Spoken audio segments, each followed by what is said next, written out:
Last year, I had an absolute blast playing my first Silent Hill game, the remake of 2, which Bloober Team, its developer, absolutely cooked with. Dude, it's the rocks from Ark! So when a brand new Silent Hill game was announced not long after, I was pretty hyped, and it's in Japan.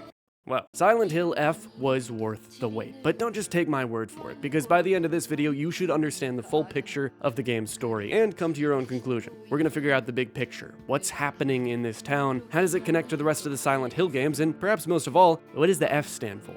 The friends we made along the way? No, get off me! In this video, I'm gonna answer those questions for you. So without further delay, let's jump into the full story of Silent Hill F.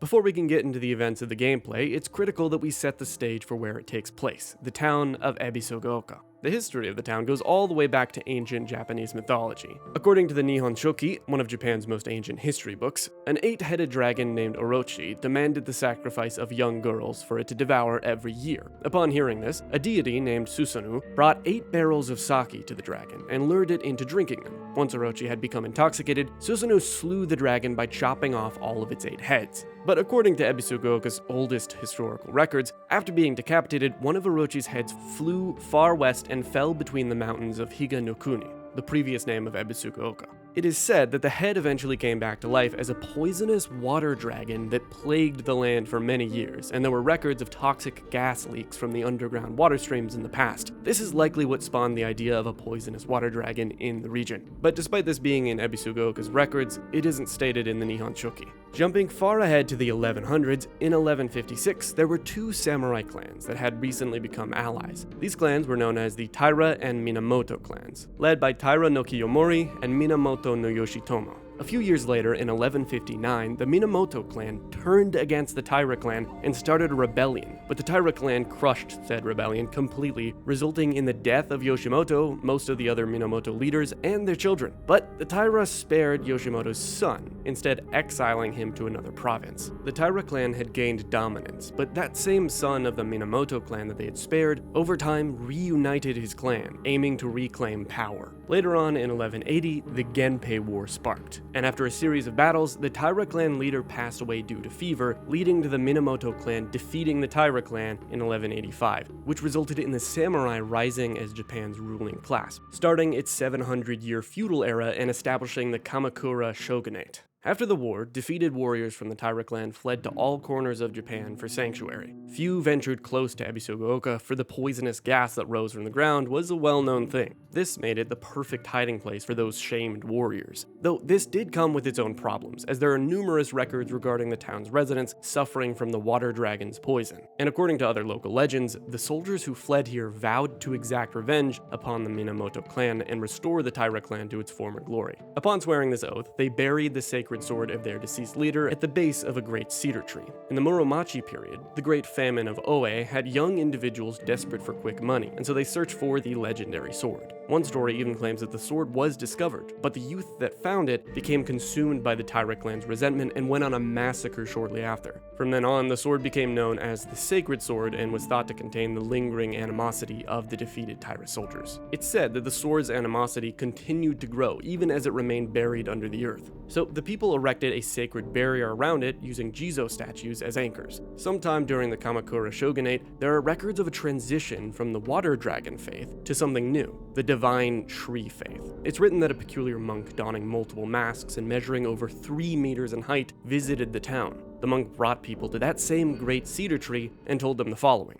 You who fear the water dragon's wrath, quake no more, for the beast grows weak and prepares for slumber. It is none other than this great tree that has sapped the evil from it. Devote yourselves to the great tree, and it shall keep that beast subdued until the end of time. It was then that the people abandoned the water dragon faith and instead began worshipping the divine tree. But in time, the divine tree faith itself would also begin to change. Being a settlement hidden away from society, the residents of Ebisugaoka had no way of trading with the outside world, and so they were forced to treat their tools with extra care. It was from this unique culture that the Tsukumogami faith was born. Old tools would be brought to the hollows of the divine tree and offered to the gods, further warping the religion. The act of treating old tools with respect and reusing broken or unwanted ones was seen as a virtue and called kishu, pleasing the tool and the god it was offered to. But then, in the Edo period, Ebisugaoka witnessed another faith-changing event. The divine tree was struck by lightning and burned down. And by this time, the ideologies of the Tsukumogami faith had taken root, and sacredness was now determined by the antiquity of an object. The divine tree was not worshipped for subduing the water dragon. Instead, it was only due to the fact that it was the oldest object in the region. And so a new divine object was decided upon to take the tree's place. That next target for worship was the Inari statue. However, the sacred sword predates even the Inari faith. If the oldest object was to become the next object of worship, then it should have been the sacred sword. In other words, if the sacred sword was discovered, it would undermine the foundation of local beliefs. Before long, faith in the Inari statue itself developed, mixing with the Tsukumogami faith to create an amalgamation of beliefs completely unique to Ebisugaoka, and it said that Inari's messengers were foxes. This faith did also tie into the water dragon, and had its own explanation for how it kept it at bay. With the divine tree destroyed by lightning, the land lost its guardian, and the ancient evil water dragon attempted to rise from its slumber. Hearing the town's plight, a family of benevolent foxes traveled far from the west to subdue the dragon once more. The people's faith in them bolsters their power, but without enough power, the dragon shall awaken once more. Since the divine tree wasn't suppressing the dragon anymore, the Tsuneki clan, or perhaps their ancestors, started sacrificing a woman every 8 years to satiate it. It required someone pure of heart with divine blood. They would drain her of her blood, sparing not a drop, adding it to wine that had been distilled 8 times over. They then filled her body with rice that had been mixed with the head of the family's saliva before sewing it shut. From there, they would dress her in wedding garments and put her onto a straw raft on the water's surface so her blood wine would seep into the water, sinking her into the depths and quelling the wrath below. But this would prove ineffective over a long period of time, so they placed a seal of immense power on the dragon, a great stone, so it could never break free. Upon that rock, they built a shrine named Heaven's Benediction, and it was up to the family's head to ensure that it would prosper for generations. It said that when Heaven's Benediction were to fall, the wrath of the depths would rage against the heavens, and both man and land were destined to face calamity. Now, depending on who you ask in Ebisugaoka, this could all be real or just legend, but we do have a bunch of events of supposed divine intervention or punishment within the town. For the Inari faith, a lot of people questioning or outright condemning it died mysteriously after, most notably a man saying that it was all manipulation of the population in order to profit. The son of this man would go on to write a revenge diary, documenting the history and writing about how much he hated it, calling it all nonsense. In the same documents, the son mentioned how he was eventually barely able to eat and how his body and house became infested with locusts. On the Tsukumogami faith side though, there was an instance of a man dressed in tree bark armor who killed 13 civilians with a katana, preaching about how the Inari followers worship a false god. But with all of this said, it brings us to the Showa era in the 1960s when the game actually takes place.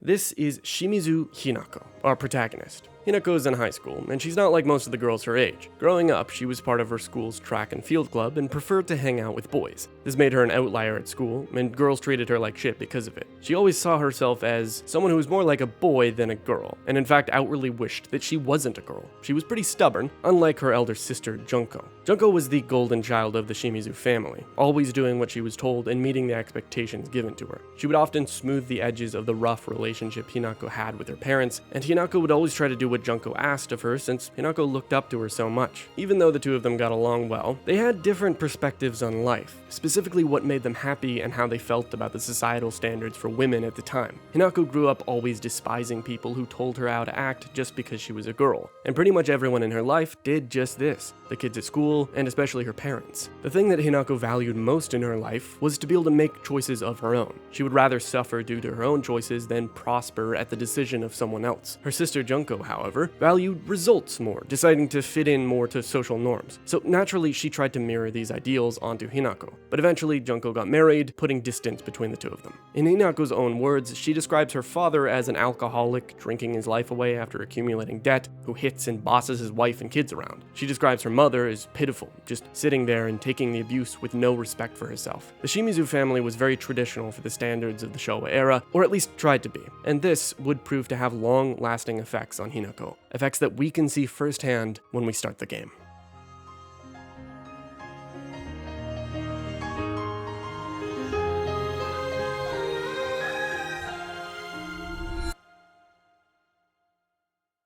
We open to a cutscene of Hinako reminiscing about her childhood before she gives her sister some sort of memento. We then see a scene of her arguing with her dad, who's comparing her to Junko. Her mom tells her not to go, and that her dad is just worried, but she decides to go see her friends and walks out of the house. Once we walk into town, we see Igarashi Sakuko. She's a bit strange and always seems to have her head up in the clouds, but the two of them are friends nonetheless. Sakuko's family, the Igarashis, previously owned the shrine that housed the divine tree. But once the town started to transition to Yunari faith, their prosperous shrine became a fragment of what it once was. As a result, they made a much smaller shrine in a different part of town. But Sakuko remains very spiritual, and it's actually her goal to restore the shrine that they once had. She speaks about how spirits have spoken to her, telling her how a god is angry about another god stealing their followers. The gods even tell her not to trust the other, tying back to the history of the town and its faiths. Of course, to what degree these gods are real in the world of Silent Hill F is one of the biggest questions we have. Moving on, we come across a boy sitting on a bench in front of a shop, clutching a little box of something. Iwai Shu is Hinako's best friend and has been for as long as she can remember. They grew up playing something they call Space Wars together, and Hinako believes that Shu is the only one who really understands her. During their game, they called each other partner, and ever since, it's just kind of how they address each other. Shu never cared that Hinako was a girl, like all the other kids did, and has always stood by Hinako rebelling against her parents. See, the Iwa family has a long history of being pharmacists and stand-in doctors for the town in its earlier stages when there weren't any official ones around. His grandmother still works as one, and he grew up very close to her. As a result, he developed a lot of knowledge in plants and medicines and gained some popularity in school because of it. He was always giving kids medical advice, as well as just everyday things to stay healthy, like acne treatment. Things seem a bit tense between the two while they sit on the bench, and they talk about some sort of choice Hinako is having to make at the moment. He hands her the box, which happens to have some kind of medication inside of it, and he says that no matter what she chooses, he'll stay by her side. But suddenly, their conversation is interrupted by another friend of the two. This is Nishida Rinko, and if it wasn't already painstakingly obvious within the first few cutscenes, she has a massive crush on Shu and is quite jealous of Hinako's friendship with him. She's told Hinako just how much she likes Shu in the past, and Hinako always tells her that she has no problem with it, but despite that, Rinko's always asking her if the two of them are an item. Rinko's probably the most normal character of the bunch by the town standards, since she's a very traditional girl and works hard. She'd always end up as the class president, but she would get caught up in her own ways of seeing things and was rather ignorant. Hinako sees her as a best friend, but she's also heard rumors of Rinko gossiping behind her back. Before long, Sakuko pops her head up around the corner, joining the group. They playfully chat for a minute before Hinako gets distracted by something down the street. They ask her what's wrong, when suddenly Sakuko abruptly becomes covered in these red spots and falls to the ground. The kids run, and flowers start to spread throughout the streets, as they're chased by some kind of fog monster. It looks like Hinako is cornered, but she hears her sister's voice call out to her, and a ladder drops from the roof of a house, allowing her to escape, for now.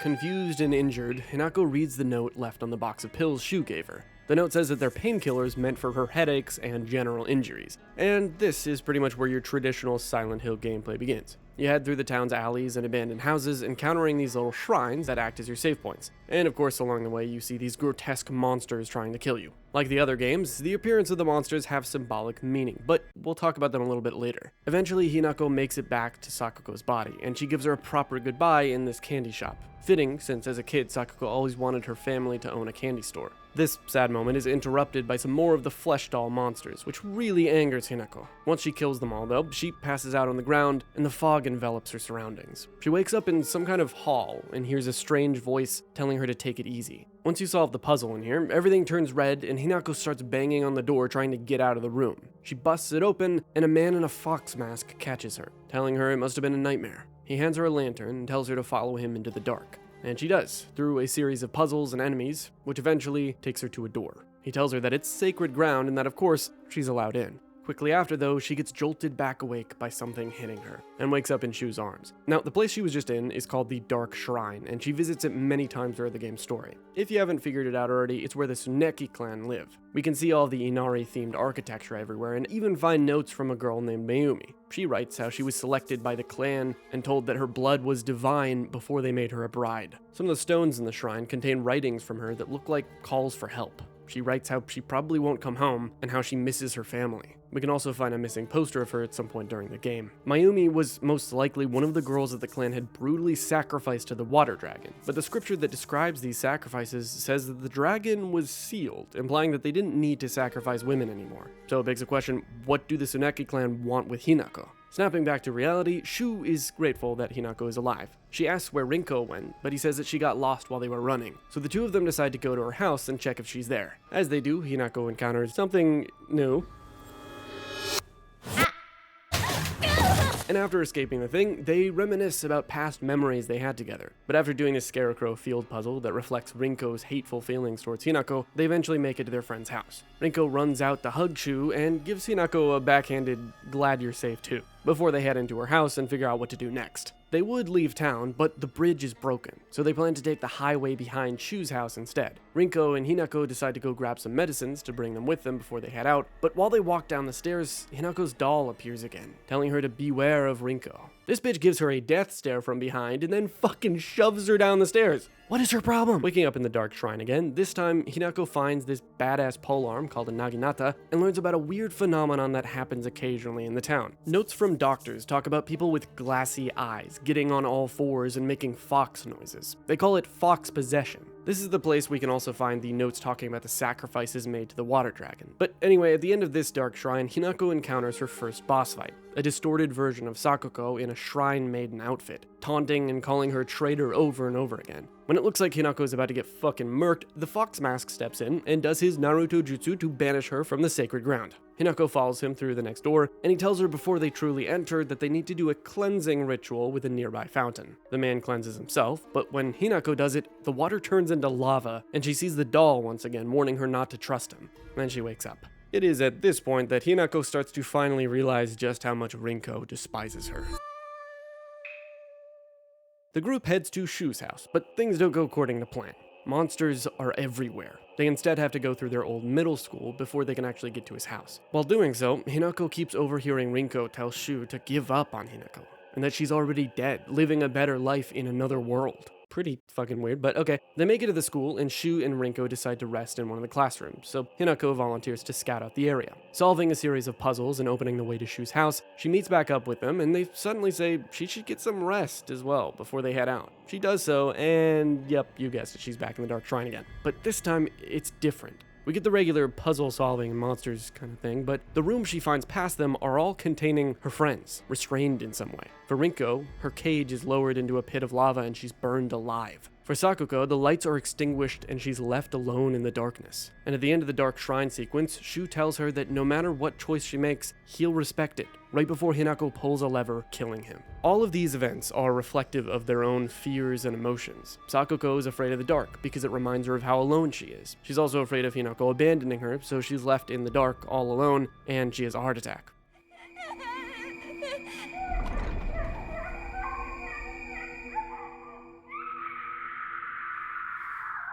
For Rinko, she has this burning hatred and jealousy for Hinako that would eventually consume her, so she's burned alive.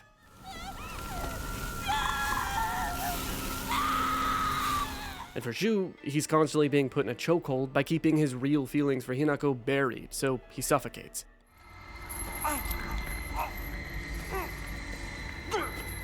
When she walks out of Shu's room, the Fox Mask appears again, telling her that it must have been really hard to leave childhood friends behind, but that it had to be done. If you haven't gone on to the bigger picture yet, I promise you it will all make sense soon. It's just critical we lay the foundation first. When Hinako wakes up next, her friends aren't there anymore, but her objective is still to reach Shu's house. As she runs from more monsters, she tries to convince herself that they had to leave her. It was their only choice. They couldn't have just abandoned her at the school for more sinister reasons. When she's almost at Shu's house, the fog monster tries to get to Hinako, but the Tori gate, marking the start of the sacred space she's in now, blocks it from entering. Up the nearby steps is the old shrine where the divine tree is, which we will visit a bit later. But to the right is Shu's house, and it's here we can talk about how Silent Hill F actually links up to the other games in the franchise. In a shack behind Shu's house, we can find his notes on a certain flower called Hakokuso, which, after the seeds are ground and consumed, produces a hallucinogenic effect. It's an extraordinarily rare herb smelling of peaches and is notoriously difficult to cultivate as it requires a very specific environment in which to grow.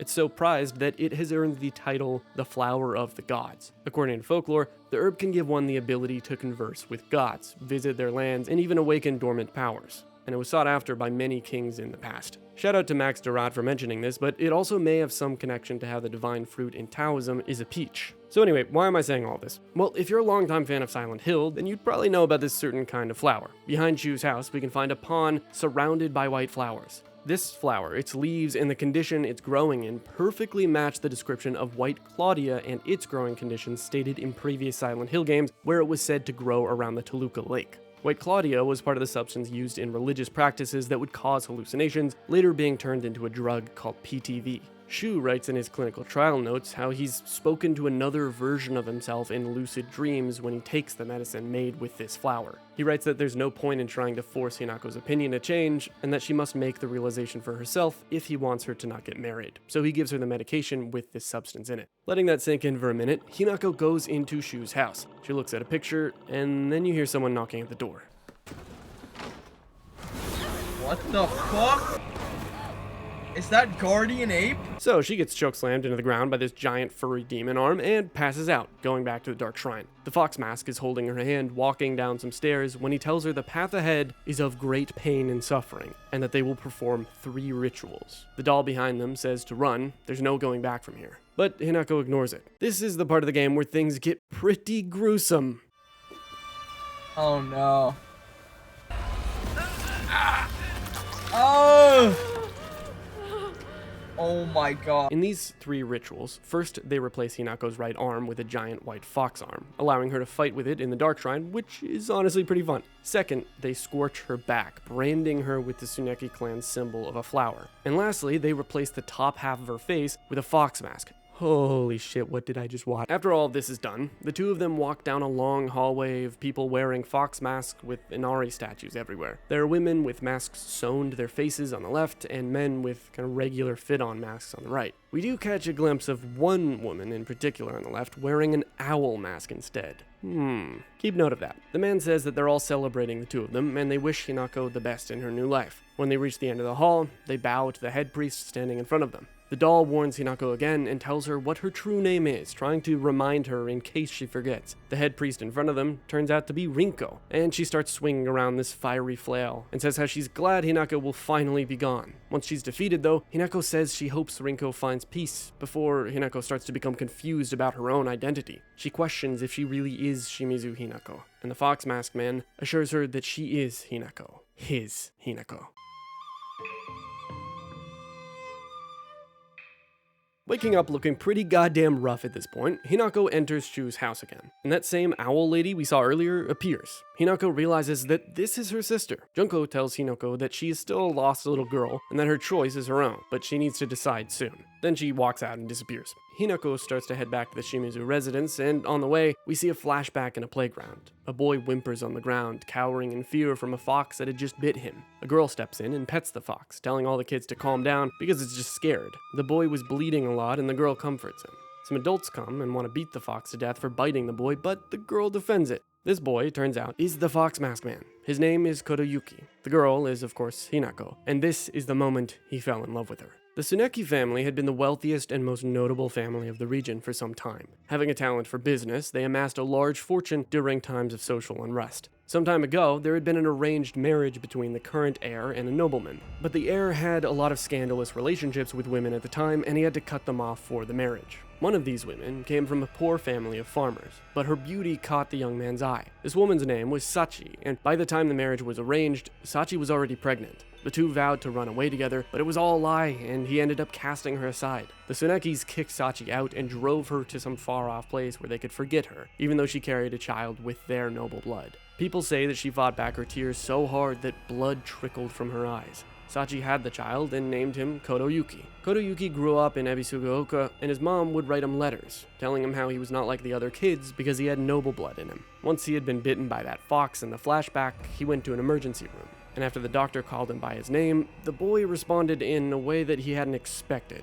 The kid replied, "So that is my name," and he appeared to have glassy eyes with a blank face akin to a doll. The doctor was confused because nothing had occurred that would make him suffer from memory loss. Thus, the doctor couldn't help but think of the fox possession rumored throughout the town. Years later, the current leaders of the Tsuneki family passed away due to a mysterious illness. It seemed like a regular cold at first, but within days, their condition declined rapidly. Symptoms included quadriplegia, labored breathing, and their facial features deforming. Eventually, they even started getting on all fours and crawling around, making strange noises. The current heir passed away, and his daughter had caught the sickness as well. But after a few more days, they mysteriously made a full recovery. With the current heir dead, Kotoyuki's mom wrote to him, saying it's his time to move to the Tsuneki estate, since he was next in line and his grandfather had invited him. Before he left, however, he wrote a note to Hinako, saying he'd never forget how she saved him that one day. Once Kotoyuki moved away, the two of them exchanged letters for seemingly multiple years until, one day, he asked for her hand in marriage. As a result, though, the Tsuneki family would pay something called a bride price that was common in the Showa era.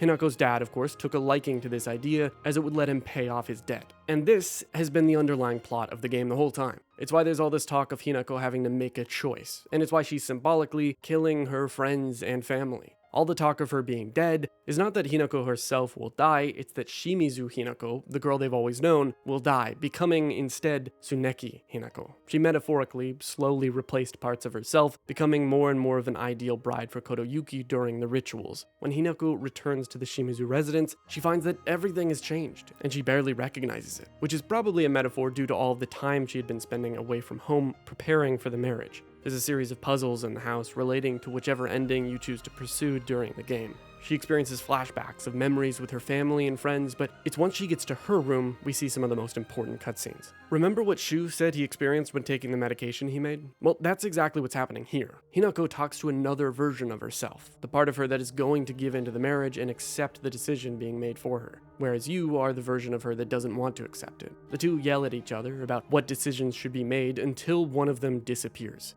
Once she gets to the final room, she finds all of her friends that she had lost. And once going through the door in front of her, it's her mom and dad having a celebration for her, with some of their family friends being present as well. The dad raises the knife in his hand, and Hinako gets flashbacks to when he had thrown it at her. Then she breaks down.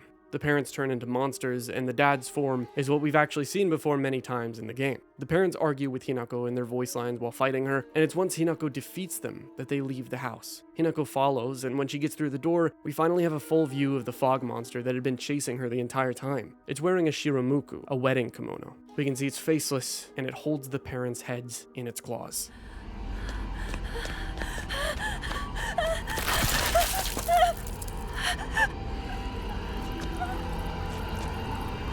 Hinako passes out and enters the dark shrine again, with Kotoyuki next to her. He gives her some special drinks and gives her a brooch, marking that she belongs to him. Eventually reaching the end of the shrine, she meets with Kotoyuki again, as well as her sister. Junko asks for a moment of privacy and asks if Hinako killed it. Hinako seems confused, and with that, Junko knows everything she needs to. Here, they're talking about Hinako's doubts, and it seems like Junko is looking out for her here, saying that if she has any doubt past today, then she'll have to stop the marriage or convince her not to do it. After this, Kotoyuki and Hinako take part in what they say is the final rite. They each put a ring into the slot of a white and a black fox before Hinako wakes up, confused and enraged. She chases the fog monster, fighting through a ton of annoying-ass enemies in the town until she finally reaches it. Hinako tries to strike the monster, but it grabs her, and Junko comes out from around the corner, telling the monster to kill her. All of these events, the house, the clone, her parents dying, and chasing the fog monster, this is Hinako's last visit to her hometown before she gets married. She's saying her final goodbyes to her old life. Most of her self-reflection happened when she got to her room and the two sides of her were arguing back and forth. Then she says goodbye to her parents, crushing the memory of them. From there, that version of her that doesn't want to get married chases the fog monster through the town, trying desperately to stop it from leaving forever. The fog monster is Tsuneki Hinako.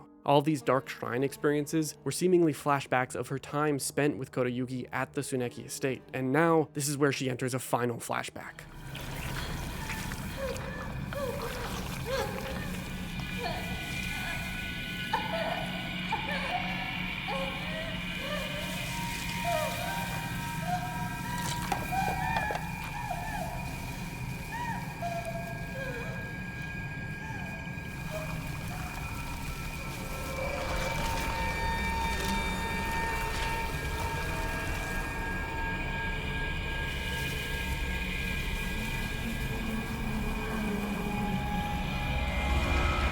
With the doubtful version of her crushed, the monster turns into the fox version of her, and we see the symbolic killing of her parents from the other side, coming full circle.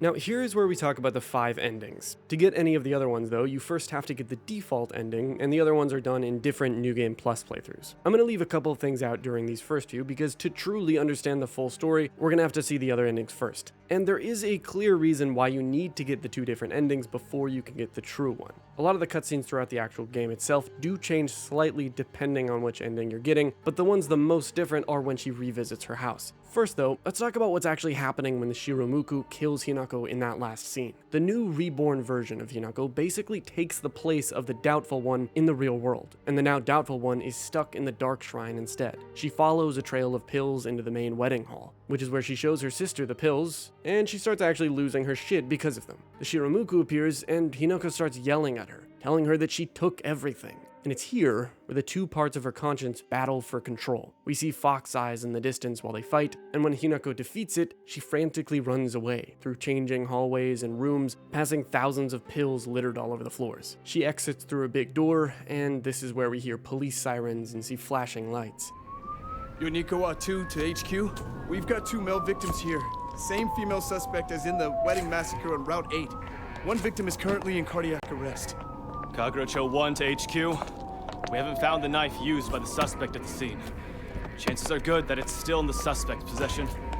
We'd better consider her armed. Over. Attention all apartments. This is HQ. Female suspect is in her 20s and wearing a wedding dress. Height is a little over 160 centimeters. Last seen fleeing Tsuneyoshi Shrine. Believed to be armed and highly dangerous. Exercise extreme caution. Come in, HQ. This is Kagerocho 1. It appears the suspect was observed consuming red and white capsules at the scene of the crime. Kagerocho 1, this is HQ. Did the capsules match the ones discovered at the wedding venue? Over. HQ, this is Kagerocho 1. Affirmative. We've collected the capsules that the suspect dropped to. Those pills that Hinako had been taking throughout the whole game were slowly making her unstable and psychotic, until she finally broke during the wedding ceremony, killing a bunch of people and fleeing the scene. The police say that there were 2 male victims, but these were just some that were in her path while she fled the shrine. How many people she actually killed at the wedding is unclear, but considering the police called it a massacre, it was probably a lot. After she killed the Shiramuku though, there were 3 monsters that appeared in front of her, so maybe it was 3 that she stabbed. Overall, this ending was relatively straightforward, at least compared to the other ones. When New Game Plus has started, some of the dialogue changes, and with that and the ending cutscene we just witnessed, things start to line up. After the first ending though, to get any of the others, they all have a few things in common. Firstly, Hinako needs to not take a single one of the pills Shu gave her. And remember the sacred sword we talked about earlier? We're gonna need that too, but for this ending specifically, you either need to not find it or purify it once you do. The item you do absolutely need for this one though is a special medicine called Agara no Hote-sama from one of the Dark Shrine levels. This medicine was very ancient and also volatile to the human body. It was only recommended to use for cleansing the most evil spirits out of people. This ending shows what happens if Hinako accepts the wedding. The self-reflection during the house sequences is her convincing herself that she needs to grow up eventually, and how she thinks fighting so much for her ideals would only lead to despair. She desperately yells at her doubtful self to show her that it is worth it to keep fighting, but it's to no avail. During these endings, we realize that the doll following Hinako around, giving her warnings, is actually the Tsukumogami god we discussed earlier. It manifests in the form of Hinako's doll, likely because it didn't receive a proper farewell like the Tsukumogami god desired. Instead of offering it to the god, Hinako had just thrown it away. Once Hinako makes it to the shrine in this ending, she talks to her sister again, like before, and Junko comforts her. We see the doll appear on her shoulder, and right after, the sister disappears. The fox Hinako appears, and they strike each other, but the doubtful Hinako becomes possessed by something. The fox Hinako drinks the cleansing medicine mentioned before, cleansing the doubt of the marriage once and for all. But then Shu appears and expresses his feelings, telling her he doesn't want her to get married, before confessing his love. He tells her about the pills he gave her, how they made her reflect on herself, but that they're extremely dangerous. Basically, he tried to make Hinako unmarriable. He feels horrible about what he did, and then the Tsukumogami god appears, enveloping and becoming part of him. Hinako fights the god, and while she does, she and Shu talk about their past. Once defeated, Shu becomes free of the god's grasp. The three of them all come to terms with what's to come, and the ending seems pretty okay until we get to the scene where it really emphasizes what's happening. We see Kotoyuki and Hinako standing on the steps to the shrine right before they head into the wedding. Once they walk into the hall, we see Hinako's peeled off face sitting on the steps below with a voice of its own. そろそろ中に入ろう。肩を冷やす。はい。やだやだやだやだやだやだやだやだやだやだやだやだやだやだ怖い怖い怖いやだ怖い怖い怖いやだ怖い怖い怖い怖い怖いお母さんになりたくないお母さんみたいになりたくない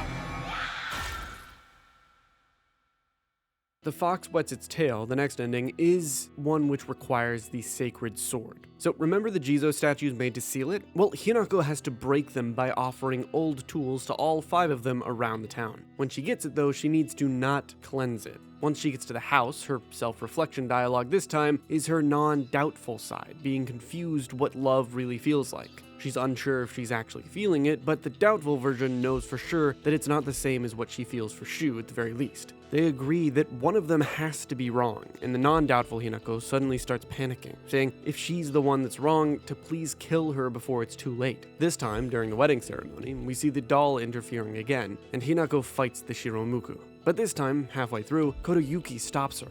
He says that Hinako would never act this way. Something must be influencing her. So he demands that it shows its true self. The doll shows itself, and Shu hits Kotoyuki with his bat. Then Kotoyuki gets really angry and turns into a giant red fox. I am nothing more than a man who fell in love. Ever since, I've wanted nothing more than your hand and your happiness. Hinako, I shall make you my wife yet. Now, with both gods showing themselves to Hinako and the stage being set, I want to mention the different ways you could interpret these endings. The game does a beautiful job of writing the story with 2 interpretations in mind. You could take the more literal route and believe that all these visuals and dialogue are just metaphors and parallels drawn to what's happening in the real world, or we could take the route that appeals way more to the religious and folklore of Ebisugaoka. Specifically the idea that Hinako is actually speaking to gods and that they're influencing everything. The way you can think about it is with a scale between the Tsukumogami and Inari. In the original ending, the scale is tipped more on the Tsukumogami side. Since it's angry about its followers being stolen, it would make sense that it would want to sabotage the clan most closely tied to the Inari. With the fox wedding ending though, the scales would be tipped more in Inari's favor. The fox got what it wanted, which was to marry Hinako, and she even fought off the Tsukumogami herself. In the ending we were just watching, The Fox Wets Its Tail, Hinako fights Kotoyuki and the red parts of his fur start to slowly come off, turning more orange. The two of them argue during the fight, and eventually there's no more red left. He accepts defeat and begins to heavily self-reflect, realizing that maybe getting married isn't the best idea. He tells them that the two can leave since he would take care of things from here. Shu realizes that Kotoyuki was someone they used to play Space Wars with when they were kids. To interpret this literally, Kotoyuki is showing his true self to Hinako as they argue. The red tint of his fur represents Hinako slowly getting through to him before he finally realizes. After Hinako and Shu leave the wedding, they tell each other that they look weird in the wedding attire that they're wearing, yet from what we can see in game, they're wearing school uniforms. Clearly we're not seeing the truth, at least visually. For the more religious ways of interpreting this, though, the scale would be more tipped in the Tsukumogami side. The sacred sword that Hinako used to get this ending still has the will and animosity of the defeated Taira clan, and it clearly assisted her. The ending seems alright, but if we really wanted the perfect ending for Hinako, it would have to be an ending free of any divine influence entirely. To get the true ending, the sacred sword has to be found and cleansed at a shrine near Shu's house. But the water in that shrine has nothing special about it, so how do we cleanse it? Well, in the same place that Agra no Hote-sama is found, there's actually a puzzle that turns the water of the shrine red. Previously at this shrine, the people that prayed here thought that the red water held the same qualities that the Agura no Hote-sama did, and they would use it accordingly. Once the water is changed to red in-game, Hinako can bring the sacred sword there and cleanse it of all the hatred and animosity held within. Secondly, the brooch that Kodayuki gave Hinako, marking her as his own, has to be offered to another statue. Once Hinako makes it to the house, we get an extra sentimental cutscene of her talking to her mom. Her mom tells her the true story of why her dad was suffering. His best friend, he saw like a brother, stole all of his money and ran off. She says how she's not as helpless as Hinako thinks, and that her dad is very different when it's just the two of them. The self-reflection cutscene in Hinako's room this time is her dad getting on his knees and deeply apologizing to Hinako with every fiber of his being. The doubtful Hinako watches herself getting angry at the father, not forgiving him or listening at all, but the other one steps in and says to hear him out. She says that even though they may never truly forgive him for the pain he caused them, he's still family. For whatever reason, Bro thought that to be a good father, he needed to make his children fear him. He weeps and apologizes, saying that he hoped the way he acted didn't teach her to fear men. And he says he knows that Kodayuki can give her a much better life. He also mentions he liked Shu. He thinks he's a good man and always thought they could build a happy home together. He emphasizes that he just wants her to be happy and the choice is hers entirely. With this, Hinako finally understands her father, and once she gets to the wedding, she tells her sister something is seriously wrong here. People are always pushing them, rushing them, forcing them. She apologizes to her sister, her mom, and her dad for being a terrible daughter, and she says that if they want her to be happy, she needs to make her own decisions. She won't be some puppet to be toyed with. The fox version of herself appears like before, but this time they ask themselves, why must they bleed just to see eye to eye? Just when it looks like they're coming to terms with each other, something takes hold of them and forces them at each other's throats. And it's here that we see the truth. For eons, all this rage and spite festered within me, and to this day smolder yet. You insignificant wretch. Such rubbish means nothing to me.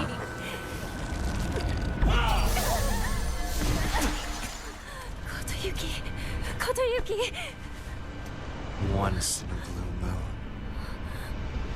humankind produces an extraordinary girl who is blessed with divine power. Upon her birth, a spell is placed on our clan's successor that stirs within him a desperate desire to go and seek out that extraordinary girl and make her his wife. What are you? In the past, we relied on our cunning, seducing our brides with clever deceits. But this generation's heir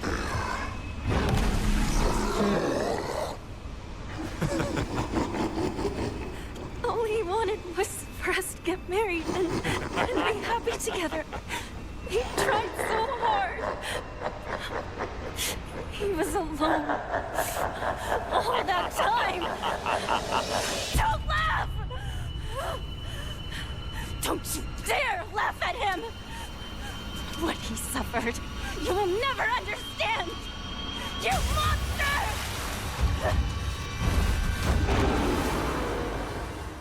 Hinako fights against the gods influencing the different versions of her, swapping back and forth between them. I don't know what our futures will look like. But no matter what we choose in the end, we will face it. And if we don't agonize over that decision, then it won't matter what we choose.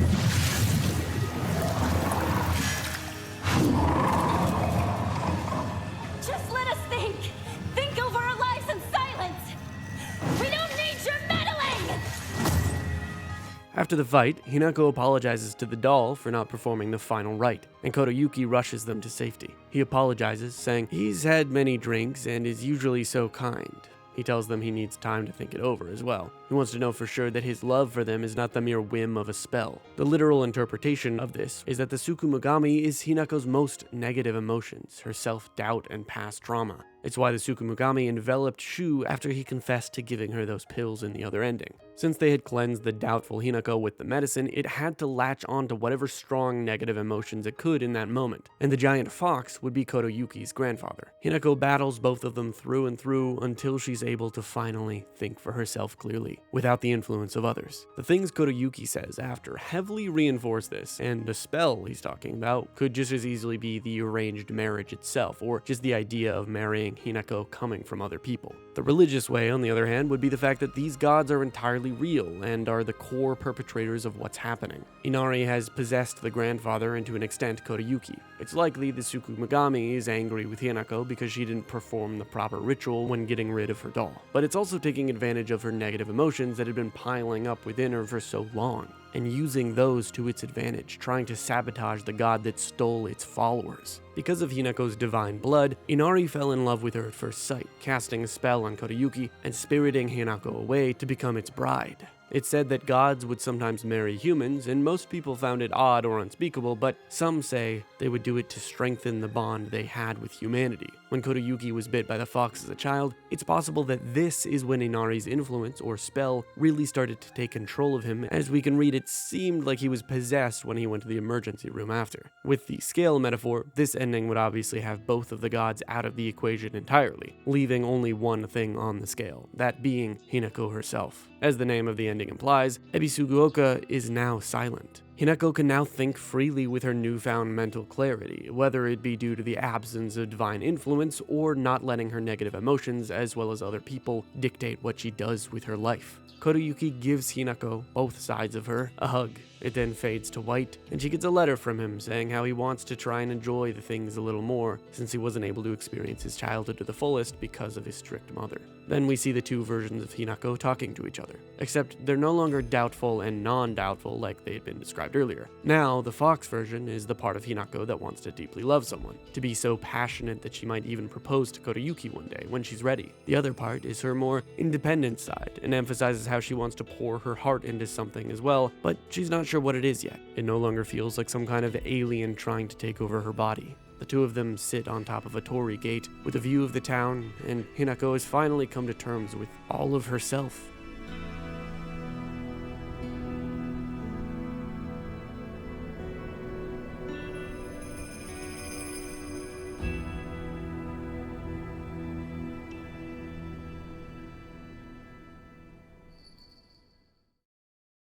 Alright, now real quick, speaking of Hinako's doubts, I do want to briefly cover the monsters of the game and what they represent. We can assume the flesh doll looking ones are Hinako's fear of being controlled like a doll, a mere creature that's destined to just take the abuse given to it. The pregnant belly monster likely is from her fear of becoming pregnant, since she visited her sister in the hospital and saw her throwing up, looking way more aged and sick. I mean, the monster literally vomits on you, so I'm pretty sure this is where it came from. The weird faceless monster that gets on all fours and licks her face once it grabs her is how she sees a certain type of men. Greedily staring eyes, acting all chummy with her. It's all repulsive, and what's more, it never bothers with guys. The big fleshy monster with the giant knife is, of course, her dad, and the scarecrow likely represents the personas or masks that she or other people have put on. And last, the big clump of dolls seems like an amalgamation of lost childhood innocence from young girls when they come of age, at least according to the way Hinako describes it in her journal. Now, for the last ending, we have the less serious one. This plays into the game the kids played together and their obsession with aliens growing up. Around the town, there's a series of objects and radio dialogue relating to a great space invasion movie. And once you find all of them, we see this old cartoon of the four friends hanging out together. They came to the conclusion that all the fog and everything was the aliens coming, replacing everyone with aliens in disguise. The Shiramuku comes into frame, and apparently it's an alien-seeking robot that Sakuko made to hunt down the imposters. They start exclaiming to each other that they aren't aliens and that they can prove it by telling embarrassing stories of each other. Hinako's parents come to pick her up, saying the aliens got taken care of by the neighborhood watch, and her mom says that she's making Hinako's favorite food for dinner. Tonight, I'll make your favorite Hamburg steak. Mother, I told you that's Junko's favorite.